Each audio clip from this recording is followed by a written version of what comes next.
안녕하십니까. 세종이대 눈물 저자 김옥윤입니다. 여러분들 지난 시간에 제가 손빈과 방연 마릉전투에 대해서 전해드렸는데요. 어떠셨는지요? 어쨌든 손빈과 방연 그리고 그 전 시간에 했던 오기장군 얘기, 이런 얘기들은 허무맹랑하게 만들어낸 얘기나 지어낸 얘기가 아닙니다. 제가 35사 역사를 정리하면서 가장 뜻깊은 어떤 내용이 되었다라고 생각한 것들 중에서 이렇게 전달을 해드렸는데요.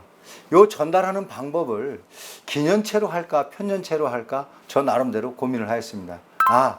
무슨 얘기냐면요, 시대순으로 할까 사건별로 할까 이런 얘기입니다. 그래서 오늘은 제가 여러분께 이러한 시대, 중원조선의 시대를 한번 간략하게 나열을 해드리고 그 시대 안속에서 어떤 시간대에 얘기들을 제가 하고 있는지를 여러분들이 조금씩 감을 잡을 수 있도록 한번 도와드리는 시간을 가질까 합니다. 자, 그래서 제가 한번 중원조선의 연대표를 오늘 간단하게 소개해 드리도록 하겠습니다. 중원조선은 반고로 시작하여 사망오제로 이어나가는 거죠. 그런 다음에 요순 하은주로 시대를 이어가고 있습니다. 자, 그럼 이 시대에 우리 동이조선에는 어떠한 시대가 됐을까요? 환국이 마무리가 되어가고 배달국이 시작되는 그런 시기입니다. 물론 학문적으로 환국이 배달국이 과연 맞느냐 옳으냐 이런 얘기로 왈가불가할 수는 있지만, 실제로 우리의 역사는 지금 현 북한 학계에서도 환국 배달국을 인정하고 있습니다. 유일하게 우리 남한만 환국과 배달국을 인정을 안 하는 격이지요. 그래서 제가 중국의 조선 역사를 다루는 학자들이나 북한의 조선 역사를 다루는 학자들의 내용들도 제가 첨가를 해서 조금 안내해 드리는 겁니다. 중원조선에 방연이 나오고 손빈이 나오고 마릉전투가 나오는 그러한 시기는 바로 우리에게는 고조선 역사 시대에 속하는 부분입니다. 반고가 나왔던 얘기는 배달국의 역사였고요. 그리고 지난 시간에 강의했던 오기장군 얘기나 또 손빈, 방연 얘기는 바로 전국시대의 얘기입니다. 자, 그러면 중원조선은 이렇게 반고가 세상을 만들고 사망오제를 거쳐서 요순, 가장 평화로운 시대 요순 시대를 거쳐서 하상주로 이어지고 그 다음이 춘추시대, 전국시대로 이어집니다. 바로 요 시대의 인물들 얘기를 제가 했던 것입니다. 그러면 그 다음 시대는 또 어떻게 되느냐? 전한으로 해서 후한, 전국시대가 끝나가고 그 많은 제후국들을 우리가 진시황이라고 일컫죠. 시황제가 천하를 통일합니다. 그래서 그 나라가, 통일한 나라가 불과 19년밖에는 가지 않습니다. 이 이후에 다시 전한과 후한으로 나뉘어지고, 또 전한과 후한 사이에서는 왕망이라는 사람이 반란을 일으켜서 신이라는 나라를 또 세운 그러한 또 역사가 있습니다. 전한 후한을 거치면 5, 16국과 남조시대, 그 다음에 수나라, 당나라, 이렇게 역사가 이어지고 있는 것입니다. 이 중에서 어떤 한 시간대의 사건들을 제가 다루고 있는 것입니다. 아마 오늘 강의를 처음 들으시는 분이나 혹은 역사에 그동안에 별로 관심이 없으셨던 분은 제가 이렇게 설명을 드려도 이게 무슨 말일까 하고 잘 모르실 겁니다. 그러나 역사에 조금 관심이 있으신 분들은 이 순을 대략은 다 이해하실 줄 믿습니다. 그래서 제가 이렇게 나라의 이름을 이렇게 명명을 해드렸고, 지금부터는 조금 그 안에 내용들을 제가 부가하여 설명을 좀 드릴까 합니다. 자, 원고시대 반고, 여와, 인간 창조 여와 얘기는 제가 해드렸죠. 이런 시대를 원고시대라 했습니다. 그 다음이 가장 태평성에 요임금과 순임금이 있고 허유와 소부라고 하는 그런 인물들이 나오는 요순시대죠. 그 다음이 하나라의 얘기입니다.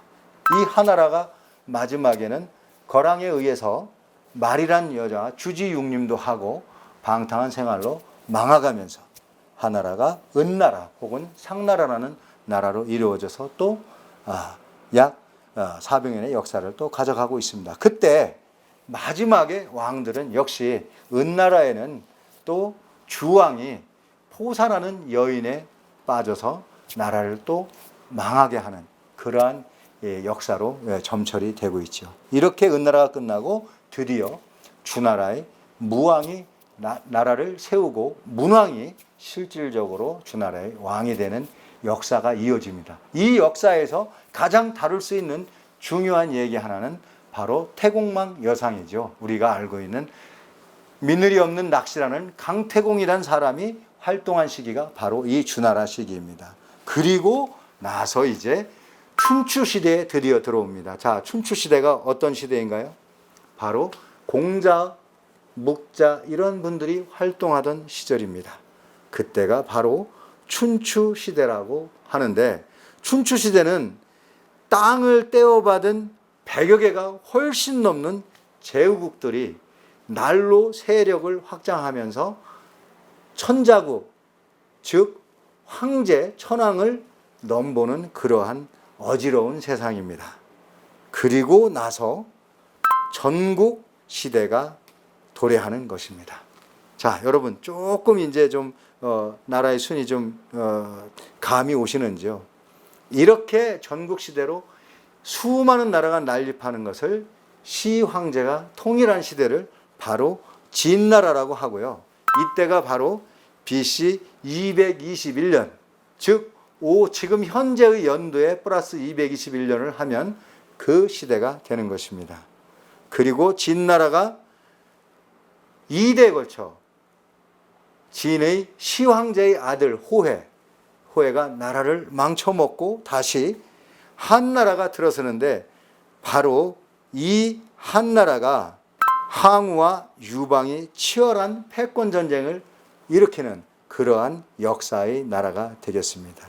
이렇게 하여 한나라가 다시 또 멸하고 드디어 AD 8년, 즉 서기년으로 따지는 8년에 신이라는 나라, 왕망이라는 사람이 신이라는 나라를 일으켰던 것이고, 신도 역시 마찬가지로 진나라처럼 짧은 시간 19년 만에 멸망을 하고 바로 후한이 생겨납니다. 자, 후한은 한나라의 유수, 후한의 유수가 나라를 세웠습니다. 이렇게 하여 또 후한이 약 190년 역사를 뒤로 하고 망하여 드디어 우리가 잘 알고 있는 관우, 장비, 유비가 나오는 삼국시대, 의초고 시대가 도래하는 것입니다. 자, 이렇게 의초고 시대를 지나서 다음에 이어지는 것은, 나라 이름은 우리가 발음하기를 진나라로 발음하지만 한자가 틀린 다시 진나라가 들어서고요. 다음으로 동진시대, 우리가 역사서에서 익히 들어왔던 오후 16국 시대가 다시 도래하게 되는 겁니다. 자, 이와 같은 순서로 역사가 이어지는데, 자, 그러면 제가 전국시대, 진나라, 한나라 이 시대 때는 이게 중원조선의 역사를 소개해 드렸는데요. 우리 동이조선에는 어떤 역사가 이루어지고 있었을까요? 바로 대부여, 북부여, 그리고 우리가 잘 알고 있는 사국, 고구려, 백제, 신라, 가야의 역사들이 바로 이 시대와 맞물려서 이렇게 진행이 되고 있었던 거고요. 나중에 수와 당이 고구려에 시비를 걸어 고구려와 전투하고 국력이 쇠하여 나라가 망하는 역사가 나오죠. 그게 바로 우리나라의 사국, 고구려, 백제, 신라, 가야의 사국이 말미 부분에 그때 같이 엮어지는 역사라고 볼 수가 있습니다.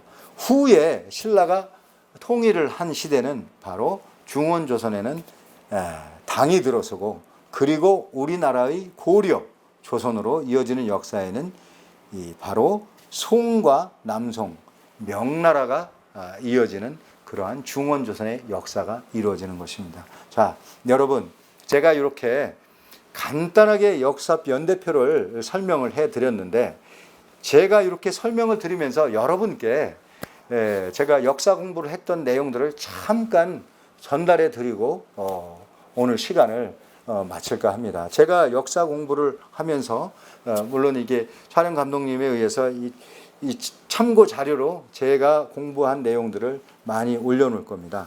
그 올려놓을 때 제가 요약했던 내용 부분 중에 몇 가지만 간단하게 소개를 하고 넘어가겠습니다. 자, 원고 시대에 수인 씨는 불을 만들었고요. 복희 씨는 목축 사냥하는 방법을 가르쳐줬고요. 신농 씨는 농사 약초를 재배하는 방법을 가르쳤으며 오제에 들어서 황제 헌원이 십관과 십이지 역법을 만들었다는 역사를 전했고 전국고양, 제국고신, 제요, 순우 이렇게 나가는데요. 우시대에 치수를 하는데 바로 우시대 도산회의에서 우리 고조선의 태자가 도산회의에 참석하여 치수하는 방법을 저 중원조선의 사람들에게 가르쳐줬다라는 역사가 기록이 있습니다. 하왕조에는 세습이 시작돼서 자식에게 왕위를 물려주는 시대였고요. 은시대는 우리가 익히 알고 있는 각골 문자가 씌어진 시대고 그리고 은주왕이 달기의 미모에 빠져서 주지육림을 했던 그러한 시대입니다. 이때 고죽국의 백이숙제 얘기가 나오는 거고요. 그리고 주나라를 세웠던 서백창왕, 백읍구와 발과 단에 대한 얘기들이 나오는 것입니다. 자, 이렇게 은나라가 망하고 주왕조가 세워졌을 때는 주유왕 또한 포사와 봉화로 장난하는 이런 비단 찍기 얘기, 이런 얘기들이 제가 앞으로 해드릴 겁니다. 이런 얘기들이 나오고요. 바로 이제 춘추와 전국시대로 들어가는 겁니다. 자, 이때 춘추와 전국을 나누는 시대의 대표적인 사건은 바로 공자 중이가 방황을 하다가 나중에 정권을 잡고 나라를 세우는 그러한 역사를 기점으로 춘추시대와 전국시대를 나누었던 거고요. 이 춘추시대는 제가 다음 강의할 바로 소진과 장이 얘기와 대별되는 관중과 포숙에 대한 얘기, 그 다음에 태공망 얘기 이런 것들이 나올 거고요. 춘추시대는 마찬가지로 제가 조금 전에 잠깐 설명드렸던 공자 얘기 이렇게 얘기가 진행이 됩니다. 자, 그리고 진나라의 그 중의가 어떻게 해서 왕이 되는 그 과정 이런 것들도 제나라의 환공과 역사를 다 묶어서 제가 설명을 해 드릴 거고요. 그리고 초나라의 오사가 어떻게 해서 복수의 화신으로 역사에 그 등장하는지 이런 얘기들도 제가 해 드릴 겁니다. 그리고 저희들이 사자성어 중에 와신상담이라고 하죠. 가시나무에 누워 자고 그리고 쓸개를 핥으면서 복수의 칼을 간다.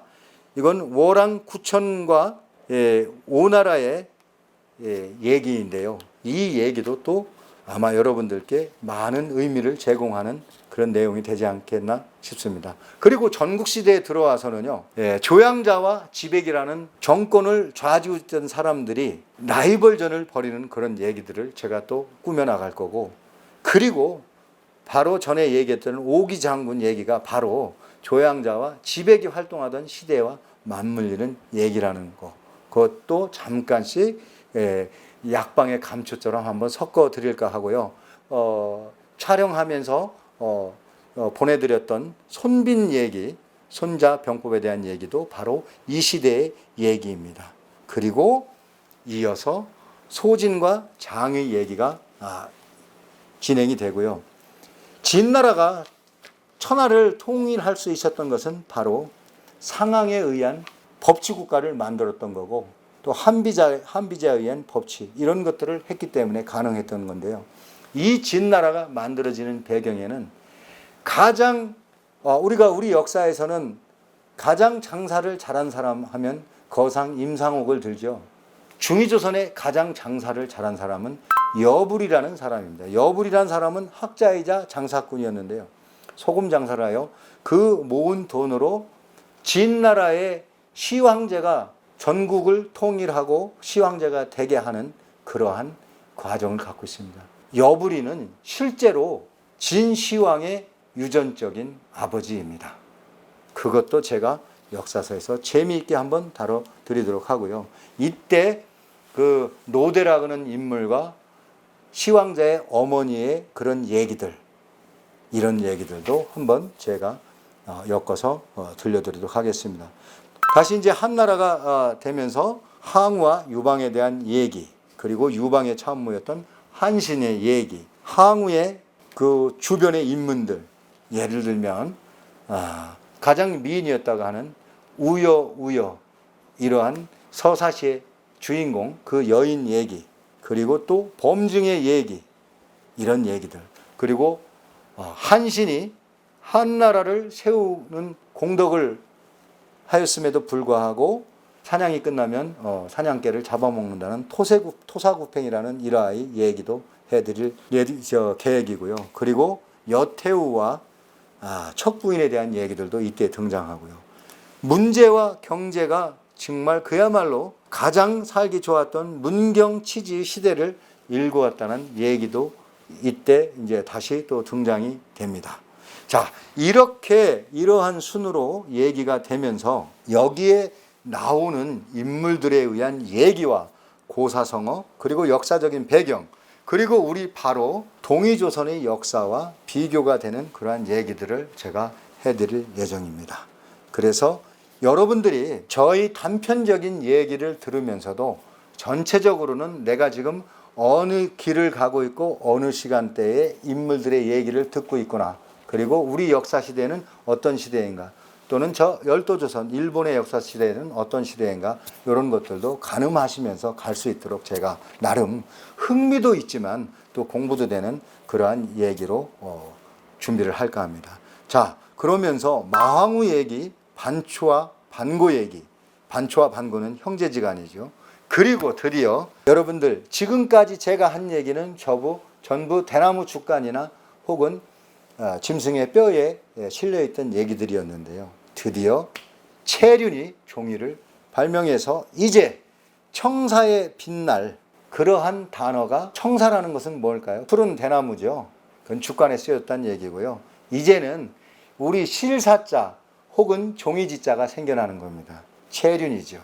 채륜이 종이를 발명함으로써 이제 역사 기록을 좀 더 세부적으로 할 수 있게 된 얘기, 그리고 과학자 진암철 같은 것을 만들어낸 장영의 얘기, 그 다음에 의술의 대가인 화타 얘기, 환관의 정치로 점철됐던 당구, 그리고 황소의 난을 일으켰던 장강 얘기, 뭐 이런 얘기들이 무궁무진하게 앞으로 이어질 겁니다. 그리고 여러분들이 가장 많이 읽어서 잘 알고 계신 삼국지의 조조 얘기, 동탁 얘기, 그 다음에 이각과 곽사의 얘기, 유비 얘기, 손권 얘기, 제갈령 얘기들을 제가 또 적벽대전의 전쟁사와 함께 얘기를 해드리고, 그리고 또 이때의 문장을 빛냈던 예술가들, 즉 중림칠연뿐만 아니라 나중에는 두보와 이태백, 이제 술을 많이 먹었던 그런 인물로 알려졌죠.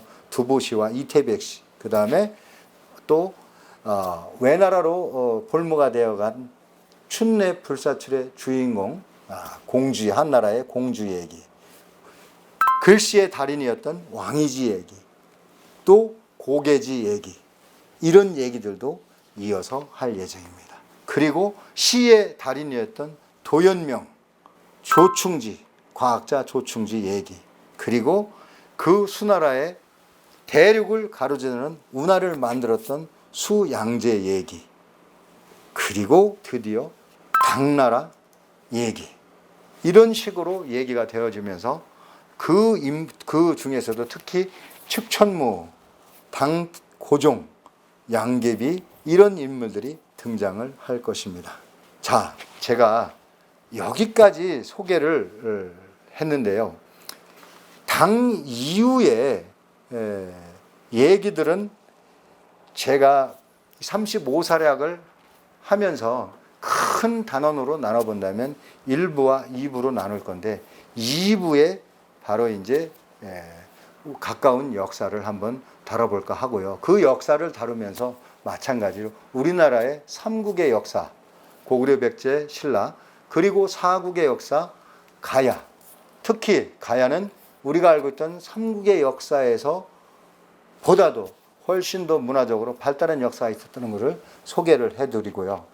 그리고 가야 고려, 조선으로 이어지는 역사까지도 광범위하게 한번 다뤄보고 싶습니다. 왜냐하면 그동안에 우리는 잘못되어진 역사에 너무 많이 노출이 되었습니다. 그랬던 이유는 제가 누누이 강조했지만 우리가 일제강점기에 나라를 빼앗기고 우리의 역사를 다 왜곡당하는 수모를 겪었기 때문에 이러한 일들이 발생한 겁니다. 그래서 혹시 제가 하는 얘기가 누주하고 재미없을지언정 이 시대수는 제가 꼭 한번 여러분께 소개를 해드려야 되겠다. 물론 구독자 수가 좀 안 나오고 그리고 또 시청자 수가 많이 나오지 않는다 하더라도 이 부분은 제가 꼭 이렇게 한번 거론을 해보고 싶었습니다. 자, 제가 이렇게 쭉 중원조선과 동위조선 역사를 쭉 시대별로 이렇게 예를 들었는데요. 아마 역사를 좋아하시는 분들 아닌 분들은 정말 제가 하는 얘기를 알아듣기가 쉽지 않을 것입니다. 그러나 한 번쯤은 여러분들 기왕이 공부하시는 거 책을 펴놓으시고 역사 연대표를 한번 펴놓으시고 메모하시면서 체크를 한번 해보십시오. 그러면 여러분들도 더 흥미롭게 공부하실 수가 있을 겁니다. 그래서 제가 오늘 좀 누주한 시간이지만 이렇게 중원조선과 동위조선의 연대표를 비교하면서 설명을 드렸던 것입니다. 자, 지금까지 누주한 시간 들어주시느라고 애쓰셨습니다. 자, 다음 시간에는 제가 전에 안내한 것처럼 손빈과 방연의 악연, 완전히 그 악연의 그때 아픔을 씻어낼 수 있는 소진과 장이, 관중과 포수가의 얘기들을 주제로 해서 여러분들을 만나 뵙도록 하겠습니다. 지금까지 세종 이도인물 저자 김허균이가 35사략을 다시 한번 연구하여 여러분들께 전달해 드렸습니다. 다음 시간에 뵙겠습니다. 감사합니다.